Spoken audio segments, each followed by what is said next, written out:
क्या आपने कभी सोचा है भगवान जगन्नाथ अधूरे क्यों हैं? आखिर क्यों नहीं बन सके उनके पूरे हाथ पैर? क्या ये सिर्फ एक मूर्ति है या छुपा है इसके पीछे भक्ति का सबसे बड़ा रहस्य? आज इस कहानी में जानिए कैसे भगवान ने खुद चुना एक अधूरा रूप ताकि वो हर अधूरे इंसान के और करीब रह सके। कहानी शुरू होती है एक ऐसे राजा से जो भगवान श्री कृष्ण के दिव्य रूप को अपने सामने देखना चाहता था। उस राजा का नाम था राजा इंद्रद्युम्न। उन्होंने वर्षों तक तपस्या की और फिर एक दिन उन्हें संकेत मिला, समुद्र किनारे एक दिव्य लकड़ी मिलेगी, उसी से बनेगा भगवान का स्वरूप। राजा तुरंत समुद्र तट पर पहुँचे और ये क्या था, सचमुच लहरों के बीच एक चमकती हुई दिव्य लकड़ी दिखाई दी। लेकिन अब सबसे बड़ा प्रश्न था, भगवान की मूर्ति बनाएगा कौन? तभी एक वृद्ध कलाकार महल में आया। उसने कहा, मैं बनाऊंगा मूर्ति, लेकिन मेरी एक शर्त है।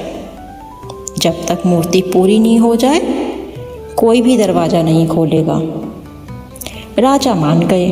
दरवाज़ा बंद हुआ और कई दिनों तक अंदर से सिर्फ औजारों की आवाज़ आती रही। लेकिन फिर अचानक एक दिन आवाज़ें आना बंद हो गई। रानी घबरा गई।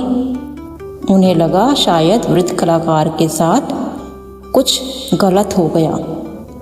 राजा भी बेचैन हो उठे और आखिरकार उन्होंने दरवाज़ा खोल दिया।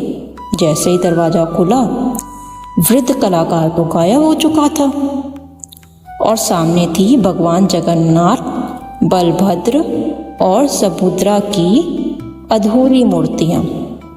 हाथ अधूरे, पैर अधूरे। राजा रो पड़े। तभी आकाशवाणी हुई, हे राजा, मैं इसी रूप में रहना चाहता हूँ ताकि संसार समझ सके कि भगवान की पूर्णता नहीं, भक्तों का प्रेम चाहिए। तभी से जगन्नाथ जी उसी अधूरे रूप में पूजे जाते हैं और शायद यही कारण है कि अधूरे लोग भी भगवान के सबसे करीब होते हैं। शायद इसलिए ही भगवान जगन्नाथ आज भी अधूरे हैं, क्योंकि वो हमें याद दिलाना चाहते हैं कि इस दुनिया में कोई भी पूरी तरह परफेक्ट नहीं होता। टूटे हुए लोग, अधूरे सपने और बिखरे हुए दिल भी भगवान को उतने ही प्रिय हैं। अगर आपके जीवन में भी कोई अधूरापन है तो याद रखिए, भगवान जगन्नाथ आपको उसी रूप में स्वीकार करते हैं। जय जगन्नाथ।